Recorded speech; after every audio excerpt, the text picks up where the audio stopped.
golf club. It's 320 yards long off the back tees.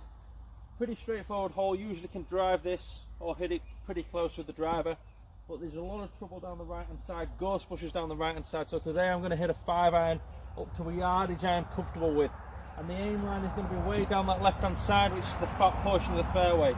So the first thing I'll do is stand behind the ball, make a few rehearsals to get the feel of the swing I'm trying to create, which is a baby fade shot. So a little bit more rotation of the body. I'm going to pick an aim line which is the high point of the tree in the distance. Picking a line on the ground.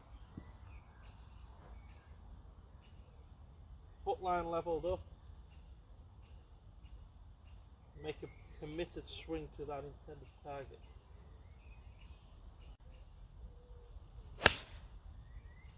Oh, that was perfect. 1 yard fade. Take that all day long. Anyone can miss a long iron kind of 20 yards in the air.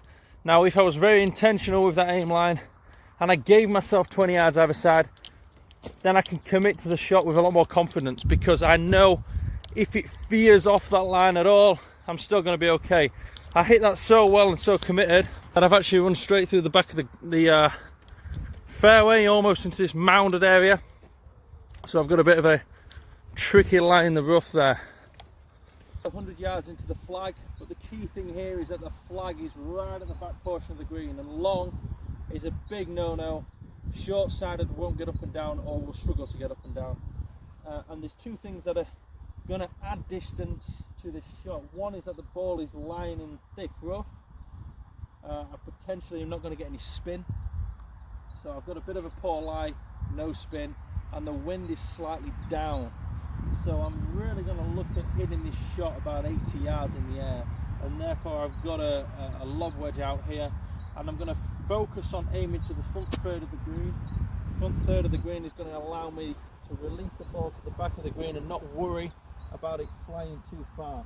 So taking aim just right of the flag, same routine, 100 yards, but in my head is 80 yards.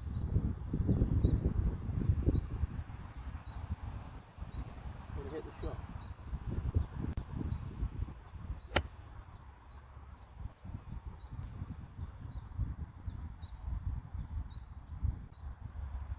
Okay, it's just rolled to the back edge of the green. Okay, so there's a little extra attention on that shot. Something I see that kind of is overlooked with the club golfer playing in the pro-am. They don't even acknowledge the lie, don't acknowledge it's downwind. And they don't acknowledge the back pin, and all three things there can create a double bogey out of nowhere, because short-sided on this hole is down a slope and you've got a couple of feet of green to work with, so quite quickly could make that a double bogey. There was my shot. It's pitched here, line out a little bit longer than I wanted it to do, but it's got to the back of the green, and now I've been rewarded with a birdie chance. So great opportunity, but it all came from calculating where I could hit it, where I could land the ball in relation to my lie and the condition with the wind. Alright, so I've got about a 10-foot putt, and what I like to do on every green is feel, or imagine that the surface is made out of glass, and if I was to pour liquid on it, where would everything fall? So here I can see that everything appears to be falling back to this camera, and therefore that should suggest this putt is straight up the hill and I can commit to this putt. So I'm going to go in, line my ball up, have a quick look, have a look to see if it feels correct to the eye line, and then I'll go in through my routine. And routine is very simple.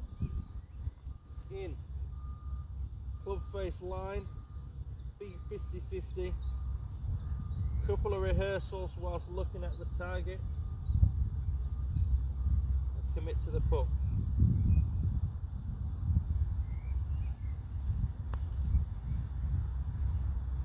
Alright, power lip out, nice putt. Nice committed stroke, confident there because I was happy with the stroke, comfortable because I was happy with the stroke. Got it past the hole, hit it on my intended line, Small deviation, maybe a bad line, but it was a good putt. I give myself a better chance.